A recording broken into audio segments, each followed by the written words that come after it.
In the small, sun-drenched village of Nku, two girls were inseparable.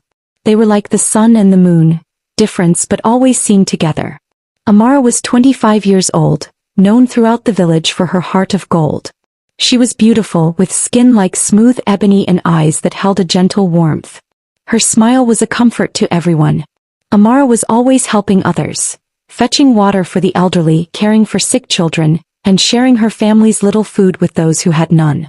People blessed her name wherever she went. Then there was Lila, also 25 years old. To the naked eye, Lila was stunning. She had a captivating smile, a sharp wit, and a slender figure that turned heads. But the villagers whispered about her behavior. Lila was lazy, preferring to bathe in the afternoon sun while others worked. She had a dangerous habit of charming young men, accepting their money and gifts for urgent needs. But she would never accept their proposals for marriage. She would laugh with them, take their offerings, and then dismiss them, calling them fools. She was not a good person, but she was very good at pretending, especially with her one true friend, Amara. Amara, in her goodness, never believed the rumors. To her, Lila was just a misunderstood, spirited girl. They walked everywhere together, their contrasting figures a familiar sight on the village paths. One day, exciting news swept through Nku. The village chief's son, Prince Kofi, was returning from abroad. He had finished his final exams and would be arriving in 3 days. The village buzzed with anticipation. The day arrived. The chief and his wife, dressed in their finest Kent cloth, went to the airport and brought their son home. Prince Kofi was handsome, educated, and carried himself with a quiet dignity. For the first few months he stayed close to the palace, learning about the village affairs from his father. One evening as the sun set, painting the sky in hues of orange and purple, Kofi decided to take a walk. He stumbled upon Lila by the river. She was as always breathtakingly beautiful. She saw him looking and was the first to speak, her voice like honey. "Good evening, Prince Kofi. Welcome home," she said, flashing her most charming smile. "Good evening." "Thank you," he replied, feeling a flicker of attraction. They talked for a while and this became a pattern. They would accidentally meet, walk together and talk. Lila was clever and she knew how to hold a man's attention. But fate had other plans. One afternoon, Prince Kofi was trying to fix his father's old radio outside the palace when he dropped a small, crucial screw. As he fumbled, a soft voice spoke. "Let me help you." He looked up and saw Amara. She knelt, her gentle eyes searching the grass, and quickly found the screw. She handed it to him with a smile that didn't just charm him, it warmed him. "Thank you, Amara," she said softly. They started talking and Kofi was captivated. It wasn't just her beauty. It was her kindness, the genuine goodness that radiated from her. They met again and again, each time Amara doing a simple, helpful act. She brought him fresh fruit from her family's farm, helped him carry books for the village school library, and listened to his stories from abroad with sincere interest. Prince Kofi developed deep feelings for her. One day, under the big ancient mango tree, he confessed, "Amara, I like you very much." Amara, who had also fallen for the humble prince, blushed and accepted. "I like you too, Kofi." Overwhelmed with joy, Amara ran to tell her best friend. Lila, Prince Kofi told me he likes me." Lila's heart turned to ice. Jealousy, a poison she had kept hidden for so long, surged through her. But she forced a wide, excited smile. "Really? That's wonderful, Amara. I'm so happy for you," she lied.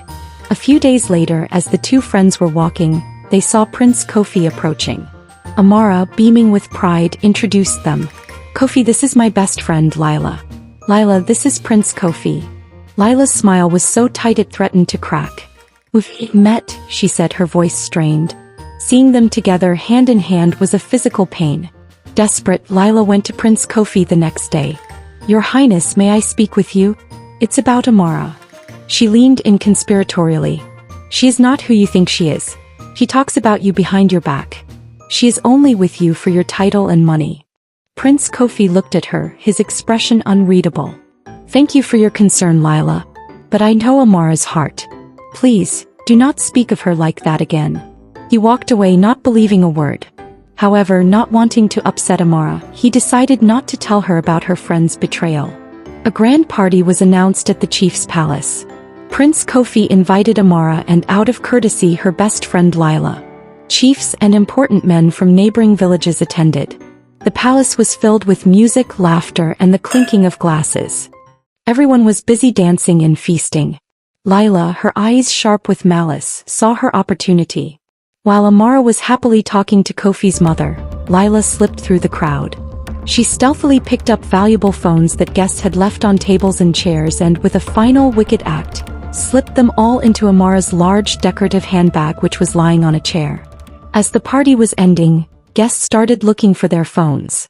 Panic set in. My phone is gone. Mine too. The chief ordered a search to clear the palace of any suspicion. When they reached Amara's bag, her heart was pure and she had no fear. You can check mine, she said innocently. The guard opened it and pulled out not one but 5 expensive phones. A stunned silence fell over the crowd. Then whispers turned into accusations. A thief. In the prince's own house. Amara stared, her world shattering. No, I didn't. I don't know how those got there, she cried, tears streaming down her face. She was so confused and hurt she couldn't even form a proper sentence. Lila immediately rushed to her side, putting on an Oscar-worthy performance. No, this is a mistake. Amara would never do this. I know her. Someone must have put them there. She defended her friend vehemently, making herself look like a loyal ally while secretly ensuring Amara looked even more guilty. Prince Kofi was ashamed and heartbroken.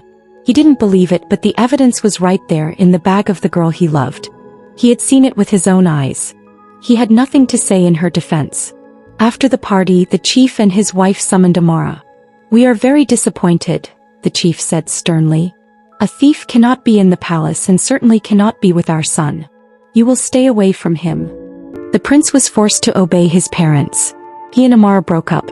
Though they were apart, they never stopped loving each other. The story of the theft spread through Nku like wildfire. Some believed Amara was framed, but many others shook their heads in disappointment. Amara fell into a deep sadness. She would sit by her window and cry for hours. One day her mother found her. She sat beside her, holding her close. My daughter, she said softly, I know you. I know your heart. You can never do such a thing. But it has happened. Crying will not help. Be strong and fight for what belongs to you. Prove them wrong. Her mother's words were a balm to her soul. Amara wiped her tears. She felt a new strength. She started to think and think hard. How could she prove her innocence? She finally got an idea. She went to the one place she knew Lila loved to gossip, the local hair salon. She started a conversation with the owner, mentioning loudly that she had a hidden, secret witness who saw everything at the party that night, but she was too scared to come forward. She said the witness had told her a specific identifying detail about the real thief, a silver ring with a blue stone on their right hand. Amara knew Lila owned such a ring and never took it off. The salon owner, a known gossip, spread this fabricated story quickly. When it reached Lila, she panicked. Had someone really seen her? That night, in a state of fear, she went to the big baobab tree at the edge of the village, the place Amara had mentioned as the drop point for the witness's secret message. She was digging around the roots, looking for a note that didn't exist, when Prince Kofi and his guards, who had been hiding on Amara's instruction, stepped out of the shadows. Lila, caught in the act of her own guilty conscience, broke down and confessed everything. Amara was cleared of all charges. Prince Kofi rushed to her, his heart full of love and apology. I never stopped believing in you, he whispered, holding her tight. They came back together, their love stronger than ever. The next day, Lila came to Amara, shedding crocodile tears. She fell to her knees, begging, Amara, please. I was mad with jealousy. I have regretted it every day. Please, you are the only true friend I have. Forgive me. I am a changed person. But Amara, in her boundless kindness, still did not understand how deep Lila's evil ran. She forgave her, believing it was a moment of weakness. She even started telling Lila about her relationship again. Lila, however, was not reformed. She tried to seduce Prince Kofi herself, but he rejected her firmly. Again, he didn't tell Amara, not wanting to hurt her with more of Lila's poison. Prince Kofi and Amara decided to get married. During the magnificent wedding ceremony, Lila tried to cause a scene, claiming the marriage was a mistake, but no one listened to her anymore. She was ignored and shamed. After the marriage, Prince Kofi and the new Princess Amara moved to the city to start a new chapter of their lives. Life in the city was beautiful for Amara and Kofi. Amara, now a princess, blossomed even more. Her beauty, always there, was now complemented by a radiant happiness and grace. Whenever she visited her mother in the village, people would stop and compliment her. "Marriage agrees with you, princess," they would say. On these visits, Amara always paid a visit to Lila. She saw that her old friend looked tired, poor and bitter. Her beauty was fading under the weight of her own spite. Feeling sorry for her, Amara would always give Lila money. On one visit, seeing Lila's state, Amara made a decision. "Kofi," she said that night in their city home, "I want to bring Lila to the city. I can find her a job here. Maybe a new environment will help her change for the better." Prince Kofi frowned. "My love, after all she has done to you, how can you trust her?" But Amara defended her friend. "She has regretted her actions, Kofi. He's a changed person now." Amara pleaded. "And I want to help her. Please, for me." Because he loved his wife and wanted her happiness, Kofi reluctantly agreed. "All right, but she must stay in the guest house, not with us in the main house." The next day, Amara went to the village to tell Lila the good news. "Pack your things, Lila. I am taking you to the city with me. You can start a new life." Lila pretended to be overjoyed. "Oh, Amara, you are truly the best friend anyone could have. Thank you." As soon as Amara left, Lila's expression turned cunning. She ran to her mother. "Mother, Amara is taking me to the city. This is my chance. I will be close to the prince every day. I know I can make him love me instead. We must do something." The next day, Lila and her mother went to a powerful, feared Juju man in a hidden part of the forest. They paid him a large sum of money for a special spiritual powder.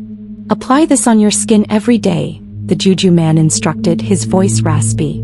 "It will make you irresistible to the man you desire. His current wife will fade in his eyes and he will see only you. But heed this warning, but you must hide it.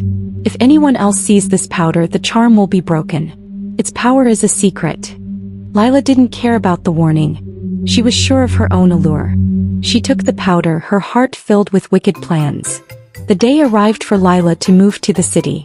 Amara welcomed her warmly into the guest house. Unbeknownst to Amara, Lila began her ritual, applying the magical powder every morning and evening, dreaming of the day Prince Kofi would leave his wife for her. The change in Amara was slow, subtle, and utterly terrifying. It began with a profound tiredness that sleep could not cure. Amara's sickness was not a one-time event. It kept coming back. The first time, it happened in their city garden. Amara was cutting roses when she suddenly fell. Her body shook on the ground. Prince Kofi ran to her, scared. Lila followed, shaking her head sadly. "Ah, you see," Lila whispered to Kofi. "This is what I feared. Her nervous spirit is too weak for this life." The second time, it happened during a quiet dinner. Amara's spoon clattered as her hand jerked. Then her eyes rolled back and she slipped into the chair, shaking. Afterward, Lila brought Kofi tea, her voice soft and sure. "She has always been this way since we were small," Lila sighed. "The village children were scared to play with her. We called it the shaking fear. It lives in her blood."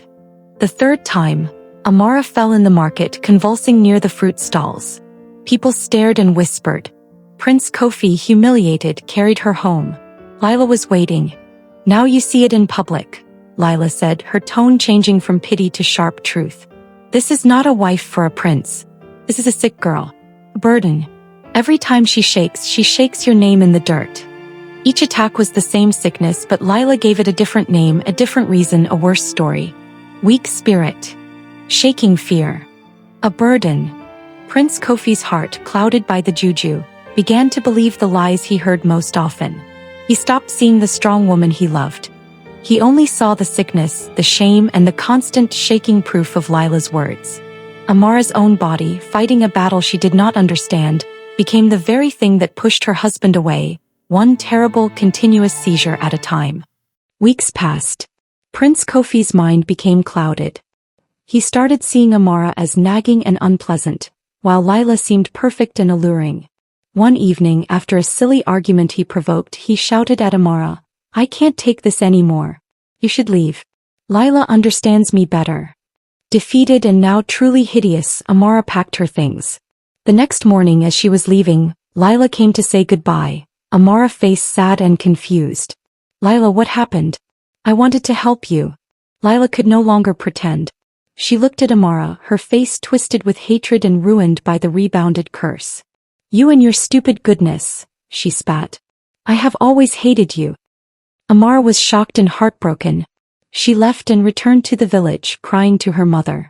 Lila immediately moved from the guest house into the main house, stepping into Amara's position. A few weeks later, the news reached Amara's mother. Furious at the betrayal, she traveled to the city. She marched into the house, found Lila, and without a word began to cane her fiercely. "You wicked child. After all my daughter did for you, I will beat this evil spirit out of you," she shouted as the cane landed. Lila cried out in pain and shock. Lila lay on the floor, shaking. Her body ached, but worse than the pain was the fear creeping into her heart. That very night, strange things began to happen. She could not sleep. Each time she closed her eyes, she saw Amara standing at the foot of her bed, dressed in white, silent, her eyes filled with sorrow. Then the image would change. She would see herself digging graves, one after another, while voices whispered, "You cannot bury what you stole." She would wake up screaming, drenched in sweat. But because of jealousy, hatred and wickedness, it didn't change her heart. It only made her more determined to hold on to her stolen position. But the Juju had a flaw. Anytime Lila tried to be intimate with Prince Kofi, he felt no passion. He could not bring himself to make love to her. Frustrated, Lila added a powerful weakening potion to his evening drink. It made him drowsy and compliant, and in that state she was finally able to be with him. Months passed. Amara was in deep pain in the village, her heart shattered. Her mother kept her strong. "Be patient, my daughter. The truth is like the sun, it cannot be hidden forever." The story of what happened spread in the village. Some respected elders traveled to the city to advise Prince Kofi. "Your Highness, this is not you. That girl has charmed you. Remember your true wife, Amara." But the enchanted Prince Kofi would sack them from his presence, shouting that they should stay out of his life. When villagers confronted Lila's mother, she would insult them loudly, telling them to take their mouths off her daughter's successful life. Back in the city, Lila, who didn't know how to cook, hired a maid. One day, the maid was cleaning Lila's room and noticed a small pot under the bed. As she was about to open it, Lila rushed into the room, snatching it away. "Don't you ever touch my things," she screamed. The maid was confused but said nothing. Soon after, Lila discovered she was pregnant. She was treated like a queen. When she visited the village to show off her pregnancy, Amara saw her. The sight was too much to bear. Amara fainted on the spot. When Amara recovered, she felt her hope die. She decided to try and move on. She met an old schoolmate, David, who had become a successful businessman. He had always loved her from afar and now showed her great kindness, taking her on dates and showering her with love. But every time a relationship seemed possible, Amara's heart, still belonging to Kofi, would pull her back. Meanwhile, in the city, the maid's curiosity grew. One afternoon, when Lila was napping, the maid sneaked into the room, found the hidden pot, and opened it. Inside was a strange, frightening powder with small, scary-looking objects. She quickly closed it, afraid. From that day, the Juju's power began to fade because someone had seen it. Prince Kofi's memory started to return in flashes. Amara's smile, her kindness, the false theft. The cloud over his mind lifted completely one morning. He looked at Lila and felt only revulsion. He remembered everything. He immediately packed Lila's things. When she returned from an outing, he was waiting for her, his eyes clear and furious. "Get out of my house, you witch!" he shouted. "I know what you did to Amara and I." Lila realized the tragedy. The charm was broken. She fled back to the village, crying. Prince Kofi rushed to the village to beg for Amara's forgiveness. But when he arrived at Amara's house, her mother sacked him away. "After the pain you caused my daughter, leave and never come back," she yelled.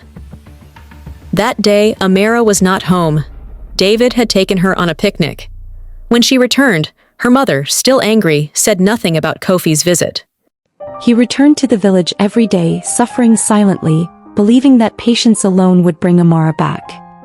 But one afternoon as he approached Amara's house, laughter stopped him in his tracks. It was Amara's laughter. He froze. Across the compound, under the mango tree, Amara sat beside a well-dressed man. The man leaned in close, handing her a drink, his voice low and confident. Amara smiled, a smile Kofi had not seen since the day he lost her. His chest burned. David treated Amara well. He brought her flowers. He laughed with her. He listened. Kofi watched from a distance. He saw Amara smile again, the same smile she once gave him. And each smile felt like punishment. Once he overheard David say, "I won't ever let you cry again." Kofi went home and vomited from the pain. That night he fell sick. For weeks he could not stand properly. Fever shook him. When asked what was wrong, he only said, "My heart is fighting my body." The elders called him to the palace. "You disgraced your marriage," one said. "You allowed witchcraft to rule your home," another added. "You are not fit to lead until you fix what you broke." Prince Kofi was stripped of his public duties. People whispered when he passed. Children no longer bowed. Women shook their heads. Months passed. David noticed something. Despite all his efforts, Amara's heart never fully rested. She laughed, yes, but she often grew quiet when Kofi's name was mentioned. One evening, David asked her gently, "Amara, if Kofi truly changed, would you still choose me?" Amara cried. That was David's answer. With dignity he stepped aside. "I will not compete with a man who owns your soul," he said. Lila's punishment was just beginning. Her pregnancy stretched on for over a year, a terrible payback for her evil deeds and a consequence of the broken Juju. She became a mockery in the village. Her mother also fell ill. One night, Lila had a terrifying dream where she was being caned by spirits, forced to confess all her sins. She woke up screaming, and the dream felt so real it became a physical torment. Broken and suffering, she went to Amara's house. She fell at Amara's feet, pouring out everything while sobbing. "I used Juju on him. I planted the phones. I spoiled your name.